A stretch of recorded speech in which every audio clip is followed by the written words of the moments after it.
السلام علیکم دوستو، امید ہے آپ خیریت سے ہوں گے میرے بھائیوں۔ آج ہم اس ویڈیو میں اللہ جل جلالہ کی صفتی ناموں میں سے القابض نام پر بات کرنے جا رہے ہیں کہ اللہ جل جلالہ کا یہ اسم مبارک القابض کا معنی کیا ہے، اس کا مطلب اور وظیفہ ہم کس طرح کریں گے اور اس کے خواص کتنے ہیں، انشاءاللہ تعالی آج کے ہم ویڈیو میں سب بیان کریں گے۔ دوستو ویڈیو کو آخر تک ضرور دیکھیے اور ہر وظیفے پر غور کر کے اپنا معمول بنائے، انشاءاللہ تعالی رزلٹ 100% ملے گا۔ دوستو القابض کا معنی ہے روزی تنگ کرنے والا۔ میرے بھائیو، اللہ رب العزت کے اختیار میں ہے روزی زیادہ دینے والا، روزی تنگ کرنے والا، روزی کم کرنے والا، روزی نہ دینے والا، یہ سب چیزیں اللہ رب العزت کے اختیار میں ہیں۔ جس کو چاہے بڑا چڑھا کر دے، جس کو چاہے تنگ کر دے، جس کو چاہے اس پہ بالکل بند ہی کر دے۔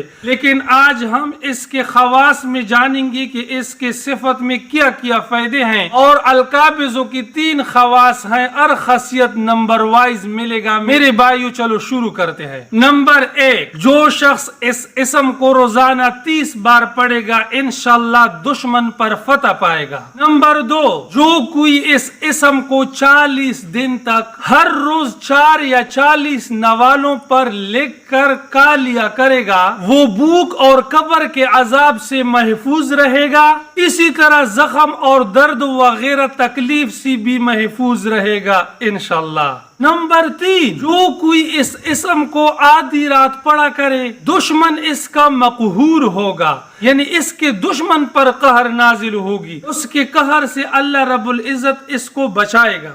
میرے دوستو یہ تھی القابض کے صفت جو ہم نے بیان کی، لیکن علماء کہتے ہیں کہ القابض کے ساتھ الباسط بھی ملانا صحیح ہے، اس کو بھی ملایا کرے، اکیلا نہ پڑھے، یعنی القابض الباسط اسی طرح پڑھا کرے۔ جب آپ اس اسم مبارک کو معمول میں لاؤ گی تو انشاءاللہ تعالی جو خاصیت آپ کے سامنے پیش گئی وہ جلد اثر دکھائے گی اور آپ کے کام درست ہو جائیں گے۔ لیکن بھائیوں سے ہمیشہ ایک شکوہ رہتی ہے کہ میرے بھائیوں ویڈیو کو آخر تک ضرور دیکھا کرو۔ امید ہے انشاءاللہ کہ میرے بھائیوں کو میری بات سمجھ میں آئی ہوئی ہوگی۔ میرے بھائیوں اگر ویڈیو آپ کو اچھی لگی برائے کرم ویڈیو کو لائک اور چینل کو سبسکرائب کر لیا کرو یار، آپ کا کیا جاتا ہے۔ آپ جہاں کہاں بھی ہو اللہ آپ کو خوش اور سلامت رکھے، اپنا بہت سارا خیال رکھے۔ ملتے ہیں نیکسٹ ویڈیو میں، تب تک کے لیے اتنا کافی۔ اللہ حافظ۔